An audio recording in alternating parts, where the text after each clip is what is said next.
Good morning, everyone. In last lecture, we have discussed about the Mendel's experiment regarding tallness and the shortness of the plants. According to that, the plant can be tall or can be short. It depends on the dominant and the recessive characteristics. तो जिस तरह से हमने tallness और shortness का characteristics देखा था, उसी तरह से आप एक और एग्जांपल ले सकते हैं, जैसे कि फ्लावर्स के कलर्स का. You can see here the purple flower as well as white flowers. तो अगर हम इस तरह से वाइट फ्लावर और पर्पल फ्लावर वाले प्लांट के बीच में इस तरह से क्रॉस ब्रीडिंग करके देखें, तो यहाँ पर भी आपको ऐसे रिजल्ट्स मिल सकते हैं.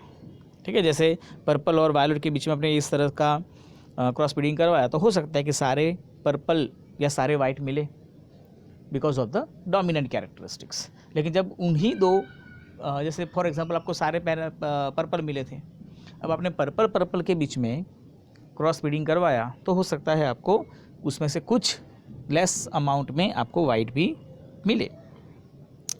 तो ये मेंडल का एक्सपेरिमेंट था. अब नेक्स्ट एक्सपेरिमेंट जो हम डिस्कस करेंगे अभी, उसके अंदर ये है कि कैरेक्टरिस्टिक्स जो है वो इंडिविजुअली फ्लो होते हैं. इंडिविजुअली फ्लो होना मतलब कि ऐसा नहीं है कि they are depending on each other characteristics. समझो, फॉर एग्जांपल जैसे मेंडल ने जो बताया था उसके हिसाब से अगर हम देखें, तो ही टेकन 2 पी प्लांट्स. उसमें से एक जो था उसके जो सीड्स थे वो राउंड थे और ग्रीन कलर के थे, राउंड एंड ग्रीन. और जब दूसरा जो उसने कैरेक्टरिस्टिक्स पसंद किया था, उसके सीड्स जो थे वो येलो कलर के थे. जो पी थे, जो मटर थे, वो येलो थे और रिंकल थे. मतलब 2 कैरेक्टरिस्टिक्स को इसने यहाँ पर पसंद किया था. एक उसने लिया राउंड एंड ग्रीन कलर के सीड्स, दूसरा रिंकल्ड एंड येलो कलर के सीड्स, और इन बीच में उन्होंने क्रॉस ब्रीडिंग करवाया. तो see here capital R represent the round characteristics and capital Y is represent the yellow color of the seeds. मतलब ये दोनों जो हैं कैपिटल जो हैं वो आपके डोमिनेंट रहेंगे. ठीक है, मतलब जहाँ पर कैपिटल आर प्रेजेंट होगा वो राउंड होंगे, जहाँ पर कैपिटल वाई होगा वो येलो होंगे. और अगर ये एब्सेंट है, मतलब कैपिटल आर एब्सेंट हैं, तो वो रिंकल्ड होगा. उसी तरह से कैपिटल वाई एब्सेंट है तो वो ग्रीन होगा. ठीक है, अब इन दोनों के बीच में क्रॉस ब्रीडिंग करवाया. F1 जनरेशन जो मिली उसमें हम देखेंगे कि जो मिला आपको राउंड एंड येलो मिला है. Capital R small R, capital Y small Y. Capital R की वजह से वो राउंड भी होगा, कैपिटल वाई की वजह से वो येलो होगा. तो आप यहाँ पर देखेंगे कि इन दोनों का मिक्सिंग होकर आपको एक कैरेक्टरिस्टिक्स मिला है. पेरेंट प्लांट में राउंड ग्रीन था और येलो रिंकल था. आपको जो मिला है वो राउंड मिला है और येलो मिला है. मतलब एक कैरेक्टरिस्टिक्स आपको राउंड का मिला, एक कैरेक्टरिस्टिक्स आपको येलो का मिला. ठीक है, अब इन F1 प्रोजेनी के बीच में अगर हम क्रॉस ब्रीडिंग करवाते हैं, इन F1 जनरेशन के मतलब वो जो था येलो एंड राउंड के बीच में, दोनों येलो एंड राउंड लेंगे. और जब हम क्रॉस ब्रीडिंग करवाते हैं तो क्या होगा, तो यहाँ पर आपको जो रिज़ल्ट मिलेंगे उसमें येलो राउंड भी होंगे, उसमें राउंड एंड रिंकल्ड भी होंगे, राउंड एंड ग्रीन भी होंगे, येलो एंड रिंकल्ड भी होंगे, एंड ग्रीन एंड रिंकल्ड भी होंगे. अब यहाँ पर आप ध्यान से इस रिजल्ट को ऑब्जर्व करो तो पता चलेगा कि F1 नहीं, लेकिन पेरेंट में राउंड एंड ग्रीन थे, वो भी आपको यहाँ पर मिलेंगे. रिंकल्ड एंड येलो थे, वो भी आपको यहाँ पर मिलेंगे. लेकिन ग्रीन एंड रिंकल जो कहीं पर नहीं था, वो भी एक आपको कॉम्बिनेशन मिलेगा. अब यहाँ पर आपको समझना ये है बच्चों कि ये जो कैरेक्टरिस्टिक्स हैं, एक कलर का और एक स्किन का, मतलब राउंड या तो रिंकल, ये एक कैरेक्टरिस्टिक्स है.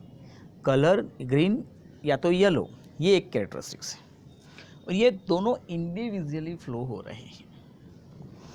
इंडिविजुअली फ्लो होने का मतलब ये है कि ग्रीन कलर का उसकी स्किन राउंड हो या रिंकल, उससे कोई लेना देना नहीं है. एंड द सेम वे अगर येलो कलर का है तो उसका भी रिंकल या राउंड से कोई लेना देना नहीं है। It means that these two characteristics are flowing individually, they are not depending on each other. मतलब ऐसा नहीं है कि पेरेंट्स प्लांट में राउंड था और ये ग्रीन कलर का था तो जो राउंड होंगे वो सारे ग्रीन कलर के होंगे, ऐसा पॉसिबल नहीं है। हो भी सकता है, नहीं भी हो सकता है। उसी तरह से green and yellow and wrinkle था तो सारे येलो एंड रिंकल भी होगा, ऐसा नहीं होगा। सेकंड थिंग, F1 प्रोजेनी में आपने जो लिए थे वो येलो एंड राउंड थे, तो ऐसे ही सारे होंगे, वैसा भी नहीं होगा। तो कैलकुलेशन से हिसाब से देखा जाए, एज पर कैलकुलेशंस, तो पता चलेगा इनका जो रेशियो होता है वो 9 to 3 to 1 का रेशियो होता है।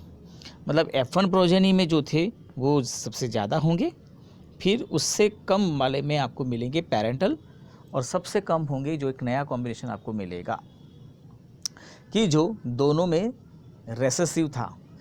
तो रेसेसिव जो था वो F1 प्रोजेनी में कम्प्लीटली रेसेसिव रहा, लेकिन F2 जनरेशन में उसके डोमिनेंट्स प्लांट्स आपको देखने को मिलेंगे। डोमिनेंट मतलब जो आपको दिखाई दे रहे हैं, और रेसेसिव का मतलब छुपे हुए हैं। तो अगर आप यहाँ पर देखेंगे तो जो पेरेंट्स थे, मतलब राउंड एंड ग्रीन और रिंकल और येलो के बीच में अपने कैरेक्टरिस्टिक्स में क्रॉस ब्रीडिंग करवाया था, तो उसमें राउंड एंड ग्रीन के अंदर कैपिटल वाई जो था वो एब्सेंट था, मतलब कि जो स्मॉल वाई है वो आपका रहा रेसेसिव, मतलब कलर ग्रीन कलर वो था, रेसेसिव था। उसी तरह से रिंकल्ड और येलो के अंदर रिंकल्ड जो था वो रेसेसिव था। और ये दोनों कैरेक्टरिस्टिक्स रिंकल्ड एंड ग्रीन वो F2 प्रोजेनी के अंदर शो हो रहे हैं, डोमिनेंट हो रहे हैं। तो ये मेंडल के कुछ एक्सपेरिमेंट्स हैं बच्चों, जो हमने देखा था लास्ट टाइम जिस तरह से देखा था टॉलनेस और शॉर्टनेस में, फिर हमने देखा यहाँ पर पर्पल और वाइट फ्लावर के अंदर, और अब हमने देखा यहाँ पर ग्रीन और राउंड सीड या तो येलो एंड रिंकल सीड। याद रखना बच्चों कि कोई भी कैरेक्टरिस्टिक्स जो होता है उसका एवरेज नहीं होता है, मतलब या तो वो पेरेंट्स में से आएगा या तो वो मदर में से आएगा, ऐसा नहीं होगा कि दोनों का एवरेज निकलेगा।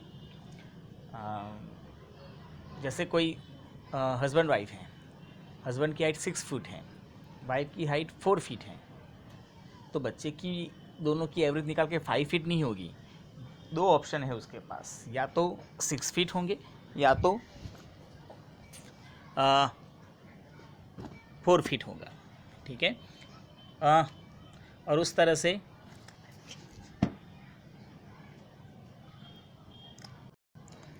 तो इस तरह से कैरेक्टरिस्टिक्स की आपको एवरेज नहीं मिलेगी, या तो वो जैसे कहा कि 4 फीट का होगा या तो 6 फीट का, 5 फीट का नहीं हो सकता है। तो एवरेज कहीं भी नहीं निकलेगी, दोनों में से एक कैरेक्टरिस्टिक्स यहाँ पर शो करेंगे।